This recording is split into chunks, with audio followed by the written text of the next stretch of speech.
Você ouve agora Terceirona, o seu encontro semanal com todas as informações da Série C do Campeonato Brasileiro. Que beleza! Sejam muito bem-vindos para a nossa Terceirona, onde você fica sabendo tudo o que rolou na Série C.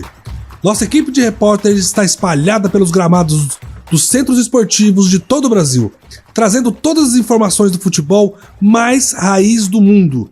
Gente, hoje vamos repercutir a rodada número 6 do octagonal final. Foi emocionante demais. As vagas para a Série B foram literalmente disputadas até o último minuto. E você acompanha tudo a partir de agora com a gente. Além da nossa equipe de jornalismo, João e Cícero Bringel também me acompanham nessa jornada. Como vocês estão, meus irmãozinhos? E aí, Cícero, e aí, belezão? Que última rodada do octagonal, uma rodada realmente incrível, com os pontos sendo disputados aí até os últimos minutos, com critérios de desempate. Foi muito legal de ver. Vamos que vamos nessa terceirona de hoje. Salve, belezão, salve, João, salve, salve, amigos da Terceirona, a nossa Série C, que está maravilhosa nessa rodada final. Beleza, gente!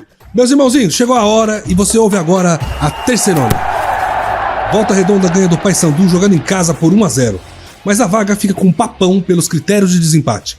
Papão de volta à Série B. Em jogo histórico, Amazonas bate o Botafogo da Paraíba por 2-0, vira líder do grupo e agora enfrenta o Brusque na final. Operário ganha em casa do São Bernardo por 1-0 e se classifica para a Série B de 2024. O já finalista Brusque fica no 0-0 jogando em casa contra o São José e mesmo assim garante o segundo jogo da final em casa. Que beleza! Aí lá no Germano Krieger em Ponta Grossa, deu fantasmão. O Operário Ferroviário conquistou o acesso à Série B de 2024 em cima do São Bernardo, em um jogo marcado por muita chuva e um gramado com pouquíssimas condições de jogo. Era poça d'água para todo lado, meus irmãozinhos. O primeiro tempo teve poucas chances de gol para os dois lados. O jogo estava feio demais por conta do tempo.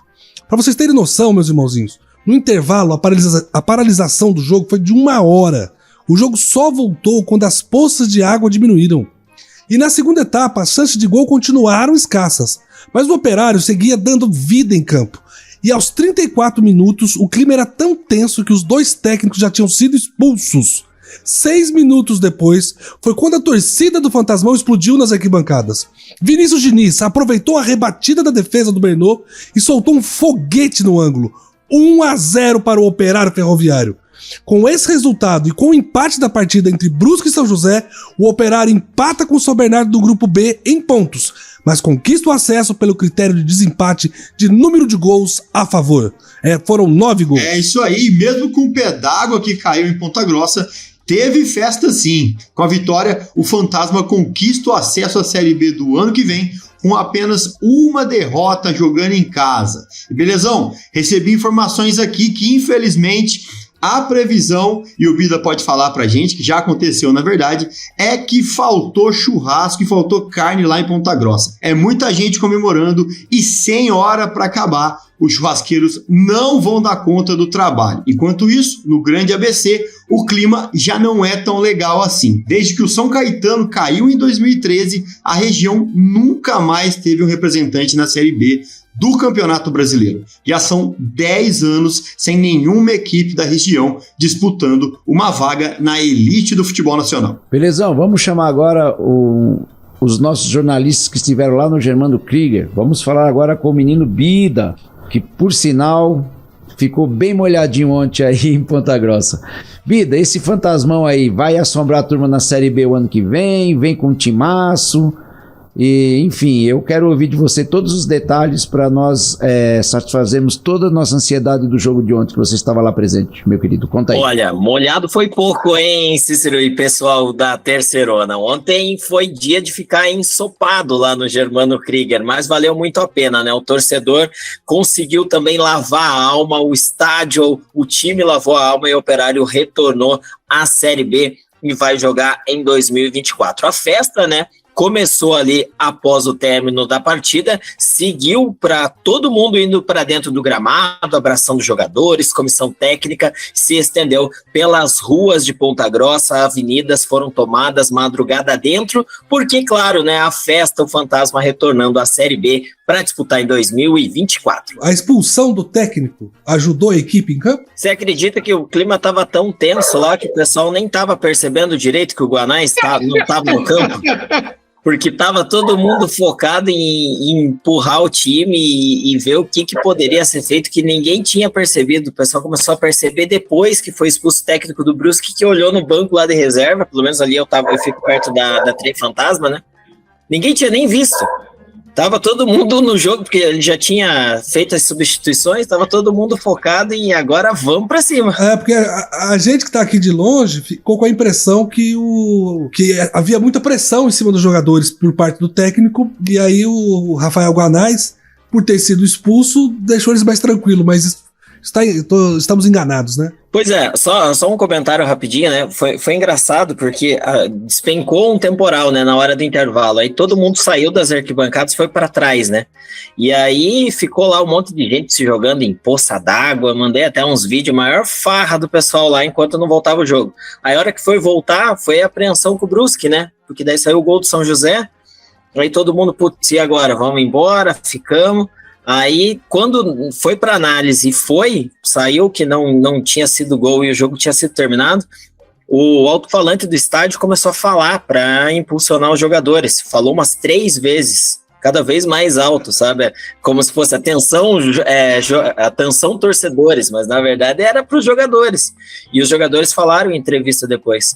que o alto-falante ajudou eles a perceber que o clima que a torcida tava era pro time ir pra cima e que só dependia deles. Beleza. Agora é a hora de saber do outro lado, meus irmãozinhos. O Jean acompanha o nosso querido São Bernardo. Jean, como o time e a torcida reagiram depois de ver a chance do acesso escapar diante dos olhos lá em Ponta Grossa? O que você acha que o que o Bernô sentiu? O que ele não fez em campo que poderia ter feito? A culpa é só da chuva?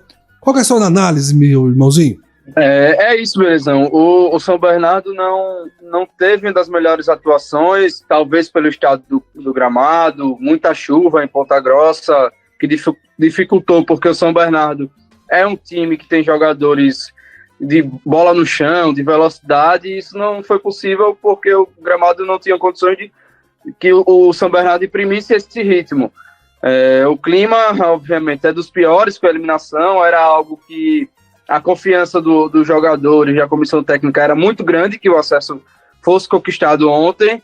Não deu aquele golzinho do São José, que depois foi anulado pelo VAR, até deu uma sobrevida, porque mesmo com a derrota o São Bernardo estaria com o acesso garantido, mas o golzinho ali já na reta final, depois de tudo que aconteceu, 1 hora de intervalo, até voltar o primeiro tempo, acabou jogando água no chope do Bernô. Jean, então, o São Bernardo, quando saiu do Campeonato Paulista, ele saiu com uma cota maravilhosa. Eu fiquei sabendo mais ou menos que é em torno de R$6 milhões para disputar o Campeonato Paulista.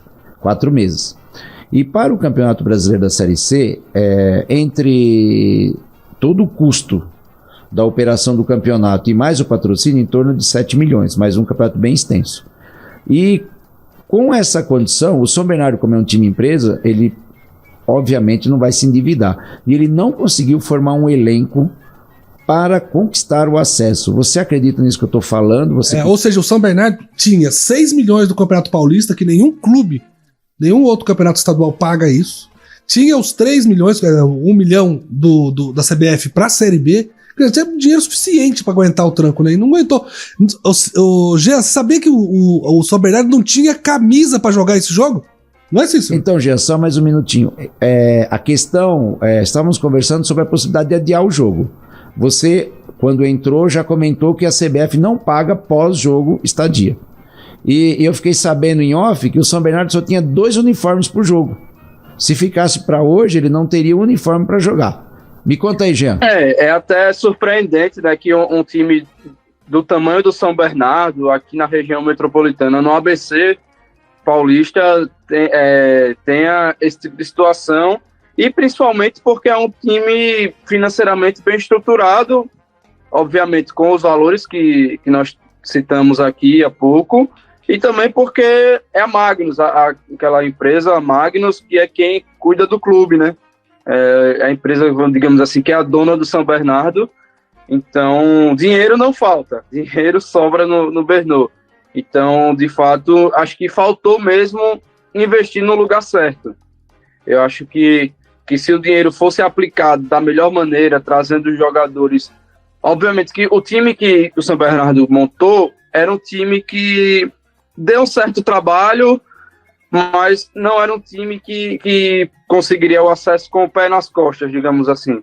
Então, faltou investir, colocar o dinheiro no lugar certo. E agora, gente, o Bida bateu um papo com os jogadores do Fantasma, falou com muita gente lá depois de tudo que aconteceu. Então a gente vai ouvir agora um pedacinho da entrevista do volante Índio, do zagueiro William Machado e do atacante Felipe Augusto. Vamos lá. Primeiro de tudo, glória a Deus por esse momento.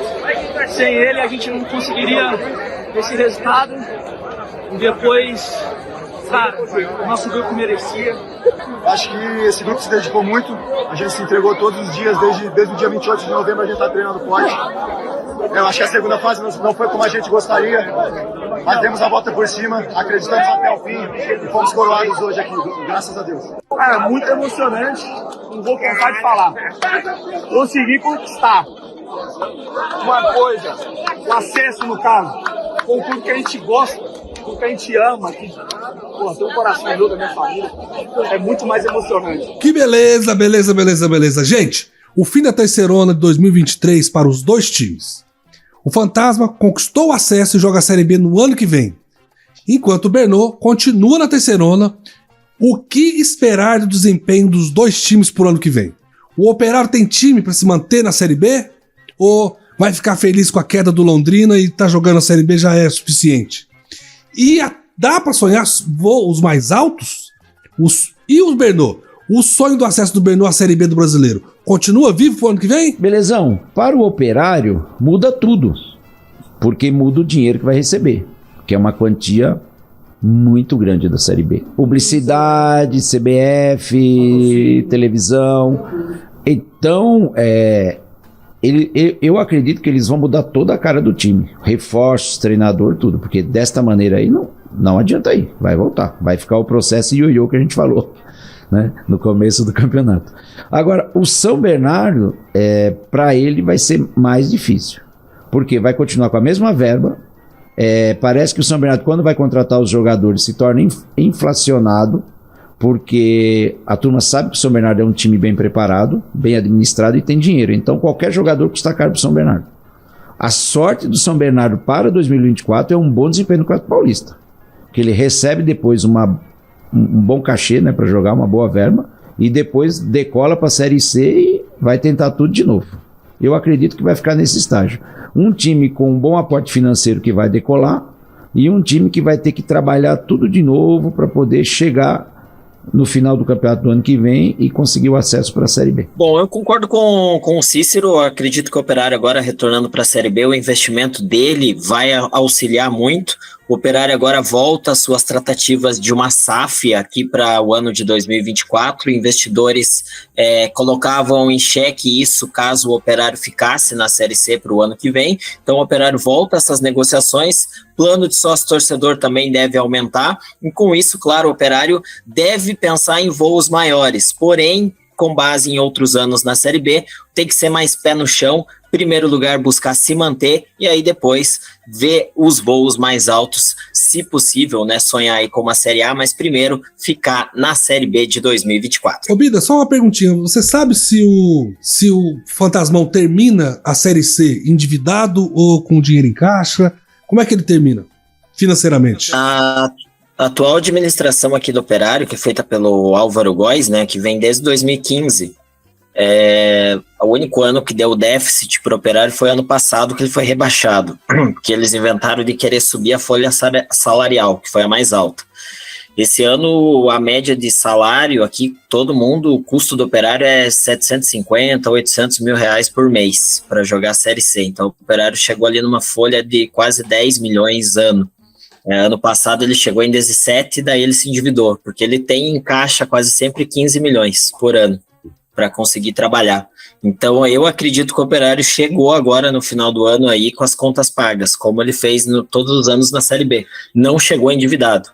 Agora ele consegue pensar um pouco mais em como trabalhar, porque eles readequaram as contas para pagar o déficit do ano passado e conseguir ainda esse ano terminar sem nenhuma dívida. Essa gestão aqui, ela trabalha bastante com isso. Por isso que às vezes os times são mais econômicos ou oscila muito. E o Operário é um time que não manda embora. Então ele faz o contrato e o jogador vai ser cumprido até o final. Tem um jogador aqui que foi o maior erro que o Operário fez na história. Fez um contrato de 5 anos. O jogador não foi mandado embora, tá aí até hoje, que é o Rafael Oller. Mas é um jogador que a diretoria, por ela, dispensa. Mas ela não quer mandar embora porque ela não paga multa. Eu acho, Belezão, que o São Bernardo entra na temporada de 2024 carregando um pouco de peso nas costas pelo não acesso, porque o São Bernardo chega na última rodada na segunda posição. Então, acho que dos 3 clubes, a situação mais confortável era o do São Bernardo. E o São Bernardo conseguiu não garantir o acesso. Então entra com esse peso de ter que fazer uma boa campanha no Campeonato Paulista para ter bons valores vindos da Federação Paulista, ter que refazer o planejamento, porque possivelmente o planejamento montado já era, contando com a Série B no ano que vem. E, além disso, vai ter que dividir a Série C com a Ferroviária de Araraquara. O estado de São Paulo passa a ter 2 representantes. Então acho que o São Bernardo pode carregar esse peso e aí pode influenciar ou não em campo, mas certo é que o São Bernardo vai suar um pouquinho mais para nessa temporada de 2024. Beleza, é isso aí, meus irmãozinhos. Quantas emoções nós vivemos neste último jogo da última fase da terceirona, hein? Que beleza! E é mais um jogo de gramado encharcado. Teve empate sem gols entre Brusque e São José no estádio Augusto Bauer, na cidade de Brusque, em Santa Catarina.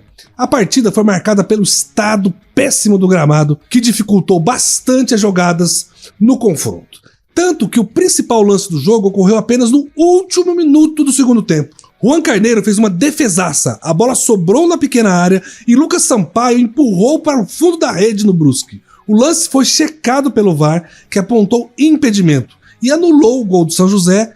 E assim, com o empate 0-0, o time gaúcho se despede do acesso para a Série B, se mantém na Série C, enquanto o quadricolor garante o mando de campo para o segundo jogo da final da Série C contra o Amazonas. Molhou o acerto do Dequinha Série B, mas lavou a alma dos torcedores do Brusque. O time garantiu o mando de campo e pode até comemorar a conquista da terceirona em casa. Imagina isso. A cidade de Brusque é conhecida como um dos maiores polos têxteis do Brasil. E que trajetória bonita o time do Brusque teceu até aqui. Pode ser coroado com o título em casa e isso vai ser, sem dúvida, incrível pro torcedor quadricolor. Beleza. O Bruscão já conquistou o acesso com 2 rodadas de antecedência e agora enfrenta o Amazonas na disputa pelo título da terceirona. Serão 2 jogaços de bola, meus irmãos. Com certeza, Belezão. Vamos chamar nossos jornalistas que estiveram presentes lá em Brusque. E aí o Crisan, que acompanha o Brusque, vai contar para nós como foi o jogo, o sofrimento, a alegria, e se o Brusque vai reeditar a campanha da Série D de 2019, quando ele ganhou do Manaus. Essa história e todos esses jogos que aconteceram lá no passado e o de ontem, você vai contar para nós agora, meu amigo Crisan. Conta aí. Realmente, Cícero, decidir em casa é muito importante e ainda mais para quem gosta de superstição, para decidir em casa contra um time manauara mais uma vez em uma final de Campeonato Brasileiro. Quem diria, né? E, de novo, fazendo história, porque está igualando Ituano com a maior campanha da história da segunda fase da Série C do Brasileirão. E agora com 13 pontos nessa segunda fase. um dos personagens do jogo, não tem como a gente não falar, como a gente disse, das grandes chuvas. Fortes chuvas que vêm acompanhando todo o estado. Já são mais de 82 municípios afetados e declarados em situação de emergência aqui no estado de Santa Catarina. Realmente é uma chuva que impactou não só em Brusque, mas no Augusto Bauer, ali com o gramado que ficou totalmente alagado, mas que apesar disso, o jogo realmente foi muito dinâmico. E claro, o segundo personagem não tem como falar dele, que foi o gol anulado do São José, ali no minuto final, onde o VAR anulou, dando o impedimento e marcando aquele gol que poderia ser a salvação do São José na Bacia das Almas. Realmente foi algo para entrar para a história aqui na cidade de Brusque. Agora eu passo a bola então pro Edu Eli. O Edu, você que acompanha o Zequinha e viu o time chegar tão longe, velhinho. Esse gol anulado no fim do jogo, foi um balde de água fria aí nos porto-alegrenses? E como que tá o clima aí no Zequinha, né? A galera tá chamando isso de missão cumprida ou é uma decepção por saber que o time poderia ter entregado mais, chegado mais longe e teve até uma recuperação, né, nas rodadas finais ali? Então, João, tinha tudo para ser um gol épico que classificaria o São José para a Série B, mas virou um final com requintes de crueldade para a equipe, com o impedimento marcado ali em cima da linha no último lance do jogo. Mas, por mais que seja assim, o clima é de cabeça erguida e valorização da bela campanha e do trabalho feito ao longo dessa Série C. O time que chegou desacreditado tanto na primeira quanto na segunda fase e conseguiu chegar até a última rodada do quadrangular com chances de acesso e brigando lá em cima. O que fica de ponto negativo é, na verdade, uma sensação de inação por parte da CBF, justamente com o cenário caótico que vivia o estado de Santa Catarina e a região sul do país, que caberia, sim, um adiamento da partida para que esse confronto final pudesse ser disputado de uma maneira mais aberta e com um jogo como o final da Série C merecia. Edu, me ajuda a entender uma coisa aqui. Você acha que foi correto a marcação do impedimento, o juiz e o VAR acertaram? Você reviu o lance, o que você achou? Foi um lance complicado, mas eu acho que foi um maior azar do São José ali, porque realmente o Lucas Sampaio, ele errou a primeira tentativa de chutar, e quando ele chutou, ele estava com o Jadson, o zagueiro, passou um pouco da linha da bola e ele chutou bem em cima da linha, né? Foi um lance complicado, mas eu acho que pela regra tá certo, por mais que a bola fosse entrar, enfim. Só que o São José já tem uma bronca com o VAR de outras rodadas, né? Contra o Brusque, o primeiro jogo, aqui teve um pênalti que o pessoal até recorreu à CBF para tentar um esclarecimento. Depois, contra o Operário também, teve uma situação complicada. Mas eu acho que nesse caso foi um azar mesmo da bola ter raspado no zagueiro ali bem na hora e tirado o gol. Ainda que eu acho que esse gol não ia classificar o São José por conta do jogo do Operário ter fugido do horário, né? Eu acho que isso aí que prejudicou tudo. Por isso que, ao meu ver, a rodada devia ser adiada em 24 horas. Né? Beleza. Meus irmãozinhos. Logo após o empate, o Crisão bateu um papo com o técnico Luizinho Lopes do Bruscão. Vamos ouvir. Extremamente feliz. É um jogo extremamente difícil. Uma equipe brigando para subir para uma Série B, imaginem, né? Uma equipe já numa final, mas brigando por essas, diria que, não diria vantagens, né? Mas sair desse contexto do nosso campo que está muito machucado, vai estar muito machucado ainda no final de semana. Vamos ter 15 dias aí. E assim, o que eu conversei muito internamente para eles, nós iniciamos essa temporada jogando uma final e sendo campeão, né? E a gente fez uma grande festa depois daquele jogo. Ali já gerou uma confraternização muito bacana lá no Italianinha, diretoria, jogadores, né? A gente já partiu assim de um título. E agora finalizar o último jogo da temporada em casa vai ser muito marcante para esse ano, para esse grupo de trabalho, assim, extremamente feliz por isso. Gente, o Edu também falou com a Kelly Bandeira, que é assessora do São José e acompanhou de perto a movimentação e a mobilização dos torcedores e de todo mundo que acompanhou o São José nessa rodada final. Então ela vai falar com a gente e vai contar um pouco de como foi a experiência desse último jogo aí por parte dos torcedores. Vamos ouvir. Essa ida da torcida para Brusque, até no mesmo dia do próprio jogo, foi uma ida tranquila e com bastante esperança do acesso, né? O pessoal que tava em busca aí do acesso e apoiar os meninos dentro de campo, né? Até o último minuto, como foi, né? A gente acreditou ali até o último minuto. A gente foi mais forte que a chuva. Todo mundo chegou, apoiou, né? E o retorno foi amargo. A gente veio, né, lamentando tudo que aconteceu, né, dentro de campo, com a anulação de um gol que a gente acredita que não não tá impedido, mas serviu aí de um aprendizado para nós, um aprendizado para o grupo, que também viu que eles não jogam sozinho, né? Se a gente diz que o Zeca não joga sozinho e vai continuar não jogando sozinho. Agora a gente tem a primeira decisão na quinta-feira contra o São Luís lá no 19 de outubro e domingo a gente quer lotar o Paço da Areia também para apoiar e conquistar aí a vaga da Copa do Brasil. Beleza. Meus irmãozinhos, o Brusque vai para mais uma final contra um time amazonense. Dessa vez é o Amazonas. O Bruscão decide o último jogo em casa. Quem é o favorito para essa final? Existe algum favorito? É uma final meio a meio, meus irmãozinhos? Não, belezão, não será não. Se nós analisarmos a quantidade de torcida de Manaus e a quantidade de torcida de Brusque, vai dar 10% o handicap para o Brusque. E dentro de campo, eu vou aqui mudar só um pouquinho, que eu quero consolar o Edu Eli. Futebol é um esporte inexplicável. E dentro de campo, a gente não tem como prever o resultado. Mas o Amazonas leva uma pequena vantagem no pacote todo nessas duas partidas finais. É minha opinião. Cícero, mas me surgiu uma dúvida, viu? Eu queria pedir pro Crisan fazer essa previsão dele, essa análise dele pro próximo jogo e também nos contar.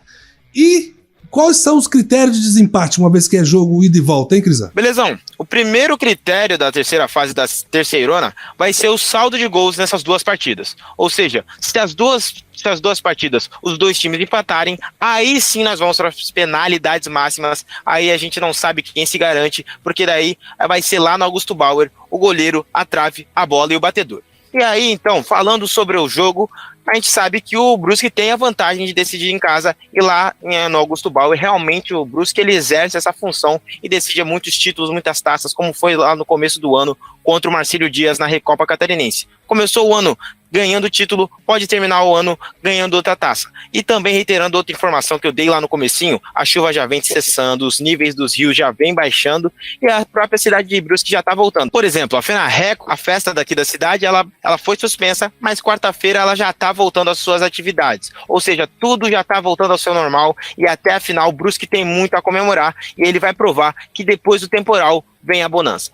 Pois é, pessoal, o São José que sai muito fortalecido dessa Série C, sabendo que tem condições de chegar mais longe e agora apostando na renovação com os atletas que chegam ao final do contrato no fim do ano e na manutenção desse trabalho técnico do Thiago Gomes, que foi muito exitoso, por mais que a classificação não tenha acontecido. O São José ainda pode fechar o ano com chave de ouro na disputa da Copa da Federação Gaúcha de Futebol no próximo domingo, jogo contra o São Luís, que pode garantir também uma classificação para a Copa do Brasil de 2024. Então, o trabalho tem tudo para ter continuidade, é apostar nisso que já está dando certo, e o São José sair de cabeça erguida aí, de desacreditado para talvez no ano que vem um time com potencial de acesso. Beleza. É final, meus irmãozinhos.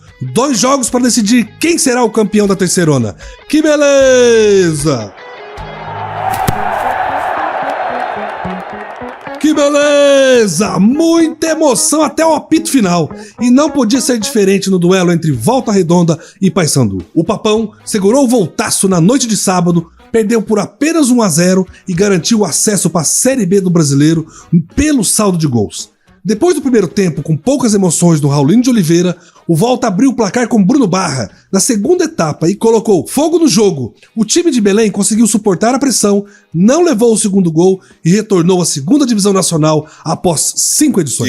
Belezão. E que fim de semana. Não deu pro Volta Redonda. O time que leva o nome da Cidade do Aço e que, quando estava sendo construída, se inspirou esteticamente e industrialmente em Pittsburgh, nos Estados Unidos. Olha aí. A cidade de Pittsburgh, também conhecida como Cidade do Aço, em 1909, sozinha, produziu metade do aço de todo o território americano. Alguém sabia dessa? Porém, quem tá felizão do outro lado é o Papão, time da cidade de Belém do Pará, que no último fim de semana recebeu cerca de 2 milhões de romeiro para a procissão de Círio de Nazaré, uma festa religiosa muito tradicional e muito bonita também. A cidade tá cheia, romeiro para todo lado e os torcedores esperando também o Paysandu no aeroporto. Que coisa maravilhosa que tá Belém do Pará. Que festa maravilhosa é o que tá essa Série C também.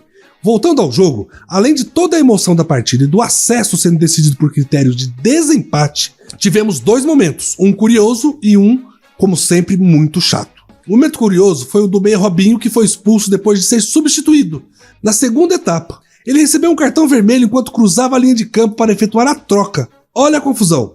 E o momento ruim foi que o jogo ficou parado por 9 minutos no segundo tempo, até que torcedores das duas equipes e a polícia resolvessem uma briga nas arquibancadas. Belezão. Agora eu quero falar com o nosso experiente jornalista Tilon. Tilon, agora me conta, foi sorte ou reza?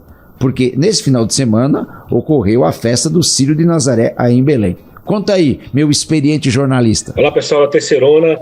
Sorte ou reza, eu não sei. Muita gente fez promessa para o Paysandu se classificar e poder ser com menos emoção, né? Quando acaba um jogo, todo mundo comemora, mas durante o jogo foi um perrengue total. A torcida se reuniu, metade de Belém estava torcendo para o Paysandu subir, outra metade estava secando que o Paysandu não subisse, e foi aquele sufoco, principalmente no segundo tempo, quando o Volta Redonda foi para cima, colocou o Paysandu contra as cordas, mas no final soube se segurar, conseguiu, apesar da derrota, pelos critérios de desempate, levar essa classificação, e no final a boa campanha do começo, né, os 3 primeiros jogos do quadrangular, os 4 primeiros jogos do quadrangular, garantiram ao Paysandu esse acesso, e pela primeira vez, Volta Redonda chegou a 10 pontos, pela primeira vez um time que chegou a 10 pontos nessa fase não se classificou desde que mudou o regulamento dessa Série C. Iago, não deu pro Volta Redonda, né, meu amigo? Que jogou bem, venceu, mas foi eliminado por critérios de desempate. E como que ficou o clima em Volta Redonda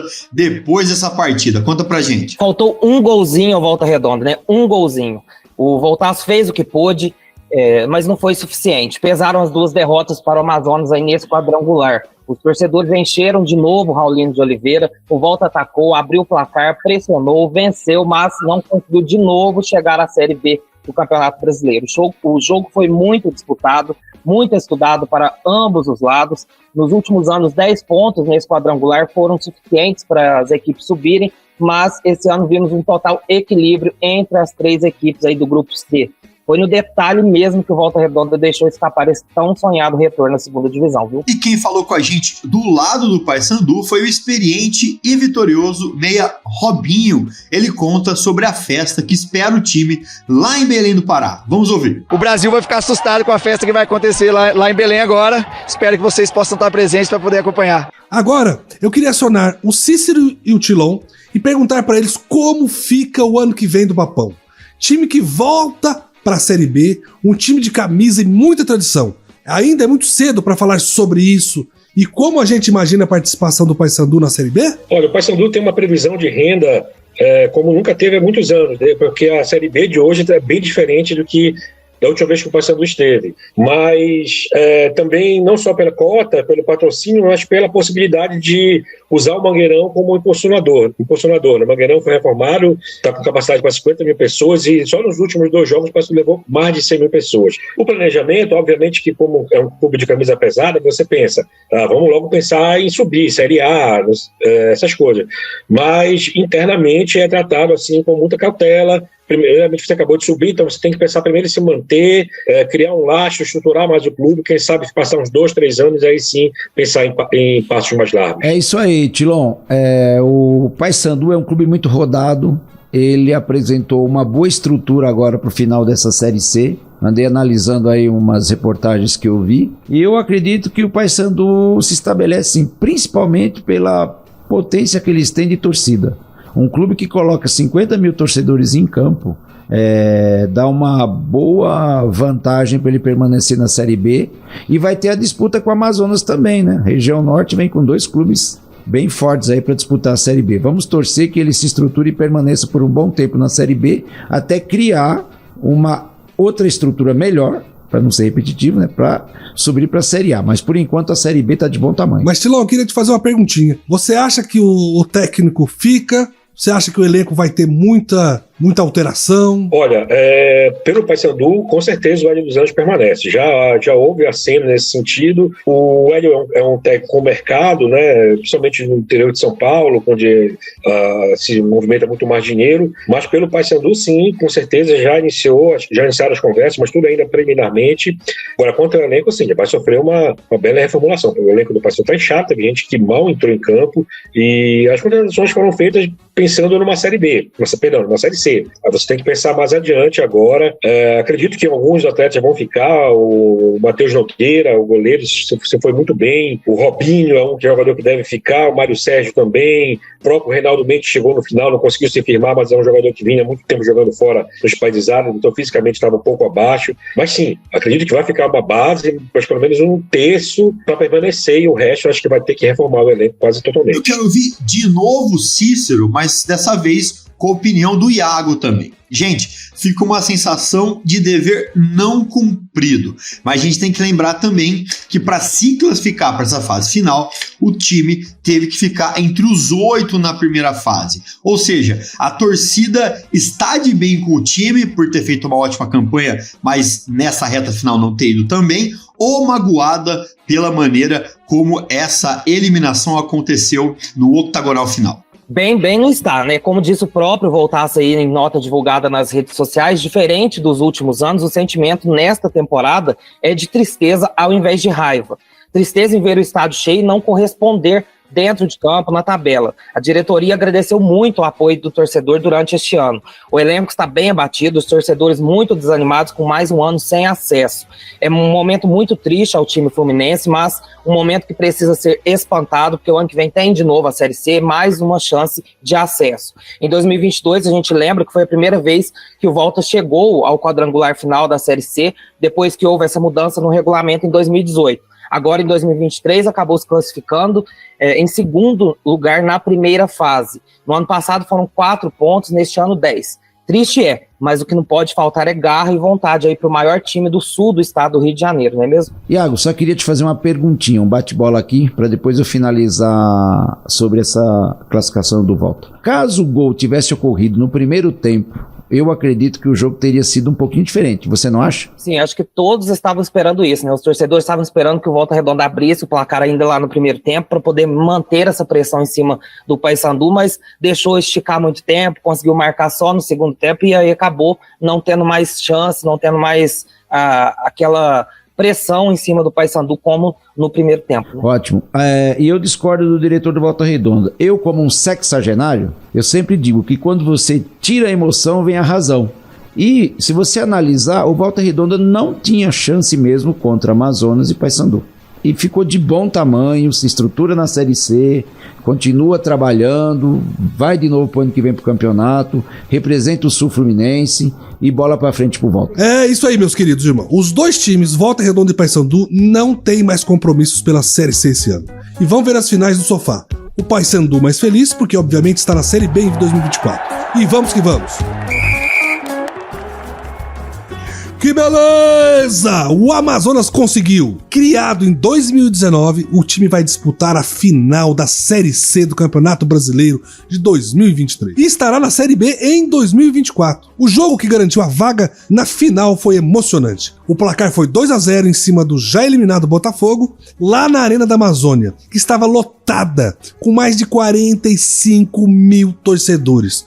O jogo de sábado teve gols marcados por Diego Torres de pênalti e Rafael Tavares. Com isso, o futebol amazonense está de volta à segundona do brasileiro após 17 anos. O último time amazonense a participar tinha sido São Raimundo em 2006. E deu Amazonas, belezão. E quando o Amazonas ganha jogando em casa, eu fiquei sabendo pelo nosso amigo JP aqui, que o pessoal já sai do estádio lá em Manaus e vai lá pro churrasquinho do Bolha, que segundo ele, basicamente é um churrasquinho de carne bovina no espeto, ou você pode pedir com um misto de calabresa. E aí, eles te dão um copinho daqueles de café cheio de farofa para você sujar o chão enquanto você come.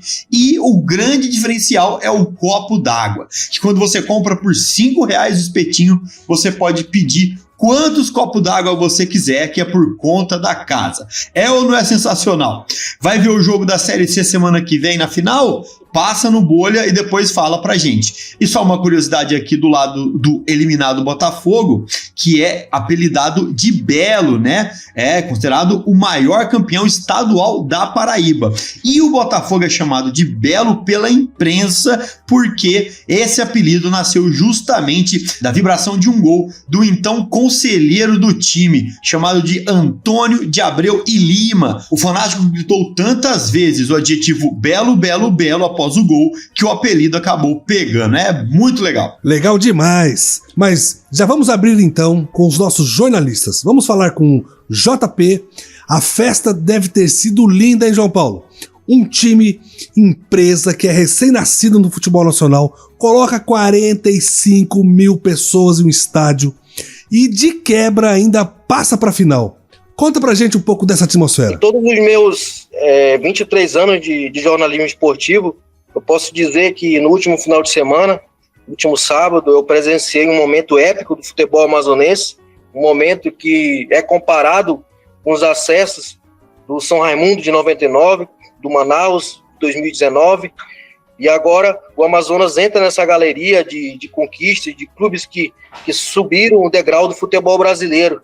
E dentro de campo fez por merecer, as coisas conspiraram a favor, um pênalti marcado com uma bola na mão, uma boa cobrança, também uma cobrança fria, um grupo que estava fechado, bem focado para as coisas darem certo. E um grupo que quando trabalha, as coisas acabam dando certo em relação à arbitragem. Um momento que acontece um pênalti desse no início do jogo, já liquida todas as reações do adversário que já não tinha chance de conquistar acesso. E o Botafogo também não conseguiu imprimir as jogadas que ele sempre imprimia. O Botafogo foi longe daquele Botafogo que é acostumado a jogar, mostrar o futebol que mostra no Almeidão.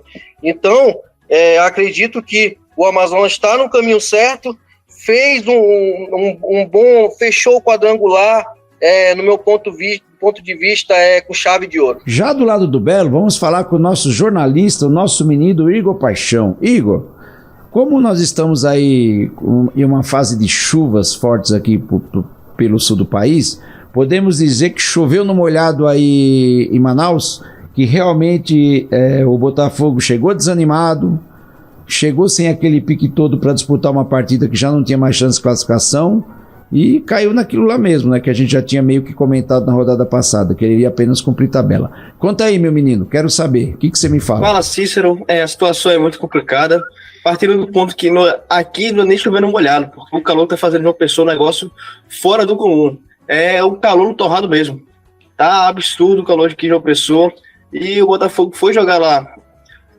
contra o Amazonas e na jogo que o Botafogo não soube tomar consciência da partida.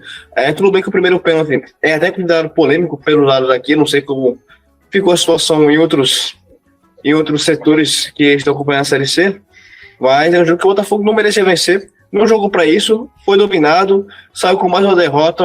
Aí eu acho uma participação vexatória da equipe da Série C, uma equipe que investe muito pelos padrões de times de divisões inferiores e que teria muita chance de subir se fosse minimamente organizado nos seus departamentos de futebol. Vamos ouvir então, gente, o Luizinho Vieira, técnico da Onça Pintada, que fala nesse momento histórico do time. No primeiro momento de vender a ideia central, foi ela que nos trouxe até para viver esse momento de hoje. Mas eu tenho que enaltecer o trabalho dos atletas, porque não é qualquer grupo que faz a primeira fase como fez e ficou na terceira colocação no geral, e se cria uma expectativa que hoje ela se concluiu, né, de acesso, e arrancou com 2 derrotas. Então passou por isso, de colocar a ideia no dia a dia, no treinamento específico, convencer os atletas que essa ideia nos colocaria nos caminhos das vitórias. Beleza, gente.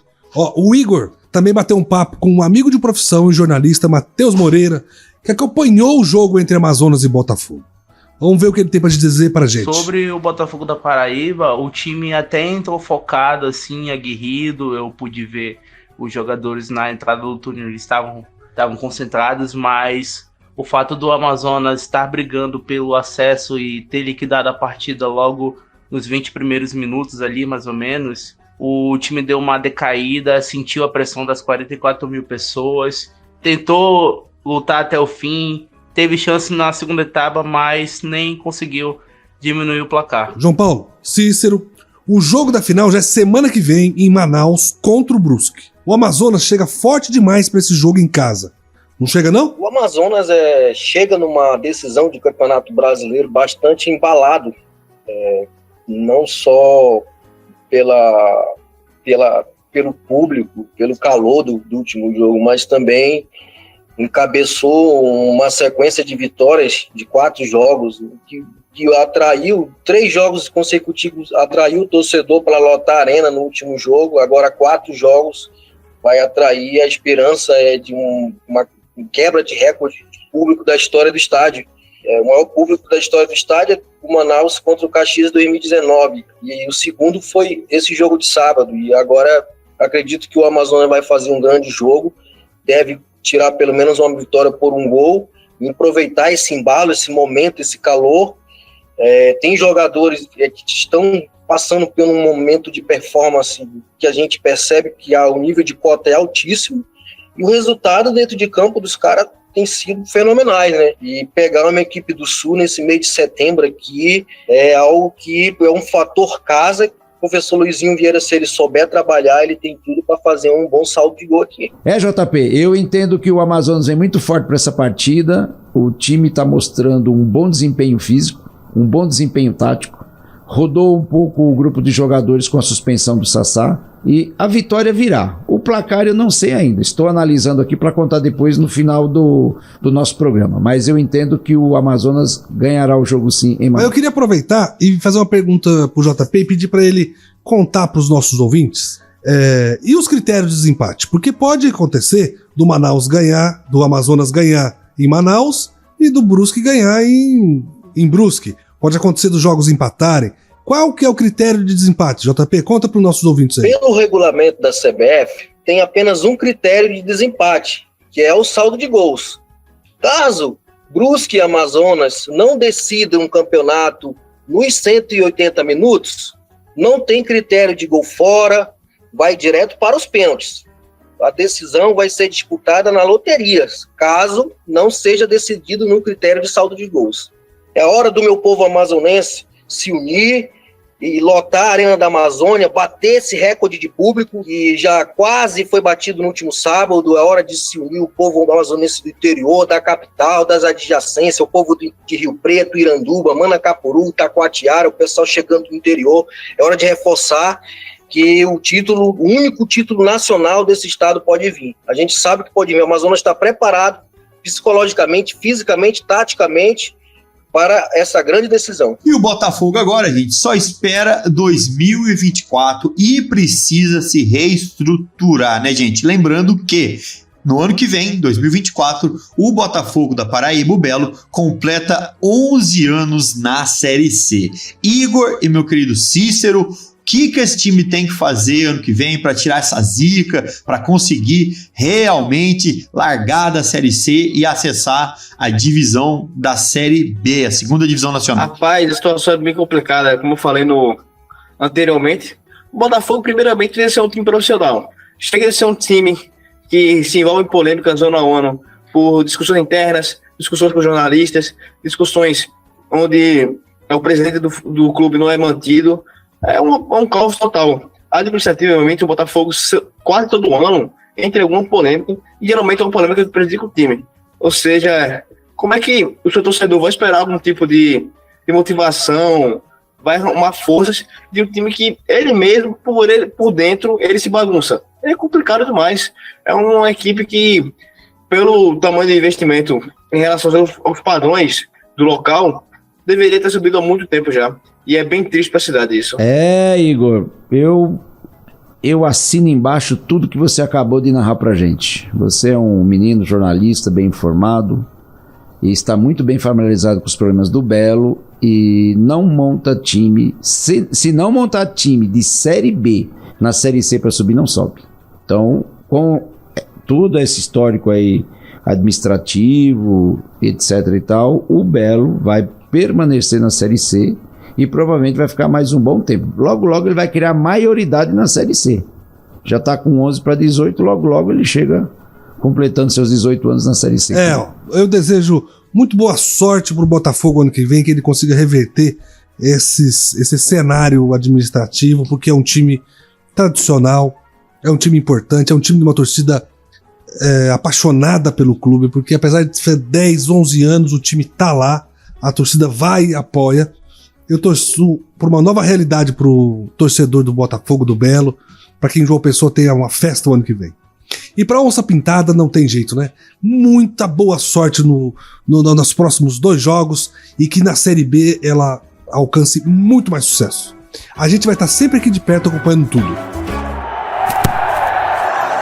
Que beleza! O primeiro jogo da final será lá na Arena da Amazônia e o segundo no Augusto Bauer. 2 times fortíssimos. O Brusque, nessa segunda fase da Terceirona, somou 4 vitórias, 1 empate e 1 derrota. Enquanto o Amazonas somou 4 vitórias e 2 derrotas. Chegou a hora, meus irmãozinhos, a hora dos palpites para esse primeiro jogo da final. Queria saber o que vocês pensam do assunto.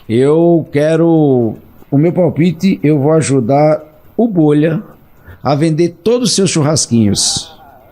E meu palpite é 3-1 para o Amazonas.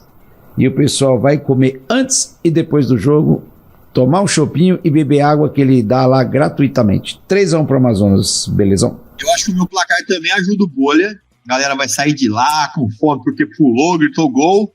E eu não vou de 3-1 não, mas eu vou de 2-1 e muito churrasquinho, depois farofinha no copinho de café. Bem, gente, eu acho que o Amazonas vai realmente jogar muito bem.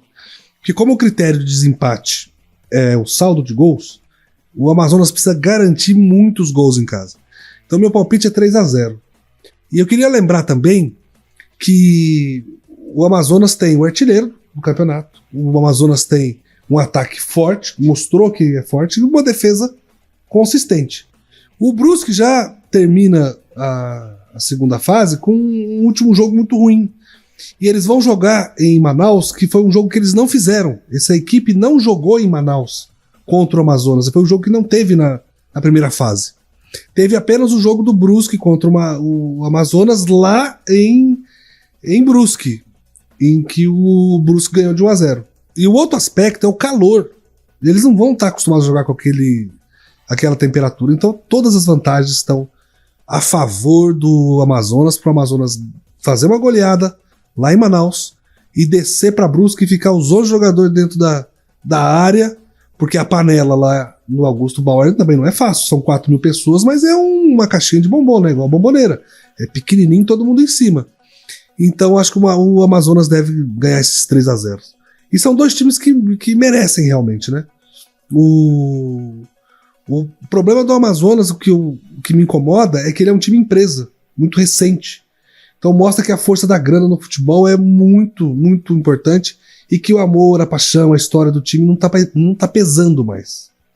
Mas eu fico muito feliz, como disse o nosso querido jornalista JP, que cobre o Amazonas lá em Manaus, que toda a região norte ficou, todo o estado do Amazonas ficou concentrado no time, tá vivendo o futebol. Eu vi alguns vídeos na internet da festa que o Amazonas fez no estádio para incentivar os seus jogadores. Foi um negócio espetacular, coisa que na Série A não fazem. Você viu as imagens? Que coisa linda. Recomendo, joga no Google aí, pesquisa, entra no nosso site que você vai encontrar isso. Belezão, deixa eu dar uma parte. Como nós somos cidadão do mundo que eu falo do Brasil, somos cidadão do Brasil, porque hoje onde nós moramos não nascemos, né? Mas me considero um cidadão de São Paulo por já estar muito tempo aqui e ser fiel à maneira que São Paulo vive, e eu me considero cidadão paulista nesse momento. Eu sou vizinho do Olávio, o zagueiro artilheiro. Eu sou de uma cidade que chama Jardim, em cima da Chapada do Araripe, no interior do Ceará. E Olávio nasceu em Missão Velha, que está a 10 quilômetros de distância de Juazeiro, que é o entroncamento de todas as cidades pequenas ali da região do Cariri. Aí, voltando no que eu estava comentando, essa diversidade, porque, gente, quando o Amazonas se classifica, a região norte tem direito a participar do Campeonato Brasileiro, tem direito a que as pessoas torçam para o time. acompanhem futebol, porque às vezes por questão financeira ou questão de organização, os times das regiões mais ricas terminam sempre se repetindo nas séries do Campeonato Brasileiro, né? E sobra lá a Série D, a Série C para os times mais distantes, não mais pobres, mas mais distantes.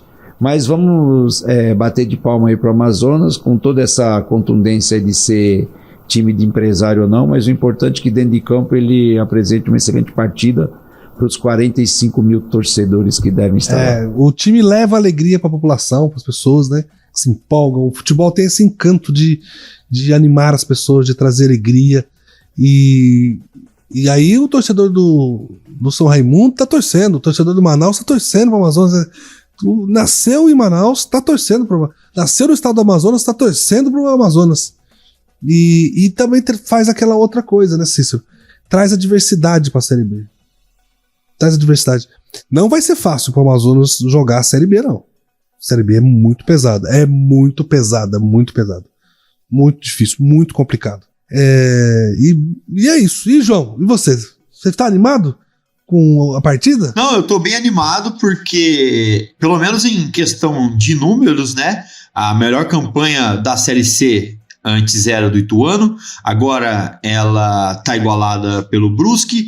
O Amazonas mostrou a força que tem, até proveniente da grana que colocou, então tem gente muito boa ali. Eu acho que vai ser um jogão. Vamos torcer para chuva, para essas outras coisas não atrapalharem, mas também debaixo d'água, aí você começa a torcer para o jogo que está acontecendo ali, tudo é emoção, mas até se for para os pênaltis, né? O pênalti é também sempre emocionante, enfim. Acho que não tem receita que dê errado. Não. Mas tem uma coisa, viu? Chuva, se tiver, eu ficaria feliz, porque a região de Manaus e o Amazonas está sofrendo a pior seca dos últimos 60 anos. Tá seco, os rios estão com leitos pequenos, tá um negócio horripilante. Então, que chova, mas não no estádio, chova no entorno do estádio, né? Para o espetáculo ser bonito. Mas o povo amazonense está precisando da chuva. Então vamos pedir chuvas. Chuva para encher os rios e chuva de gols no jogo do Amazonas e Brusque. Que beleza! E assim vamos chegando ao fim de mais um giro pela Terceirona. É o fim da segunda fase, meus irmãozinhos. É o fim do quadrangular de acesso. Agora é final. E muito obrigado a todos que contribuíram e participaram desse nosso bate-papo. Nós da Terceirona estamos aqui toda semana até o fim da querida Série C, trazendo todas as notícias e emoções a cada rodada. João, Cícero, muito obrigado, meus irmãozinhos. Maravilha, belezão, maravilha, João. Grande abraço para todos os amigos ouvintes da Terceirona Oficial, a nossa Série C. É isso aí, Cícero, é isso aí, belezão, é isso aí, amigo ouvinte. A gente volta semana que vem pro jogo número 1 da final. Muitas emoções esperam a gente. Abraço. Beleza. E é assim que a gente termina esse giro pela Terceirona. Nós ficamos por aqui, um grande abraço e até mais. Que beleza! Você ouviu o Terceirona, uma realização jornalismo vivo, com produção Foda Corp e estúdio Bebê Gigante.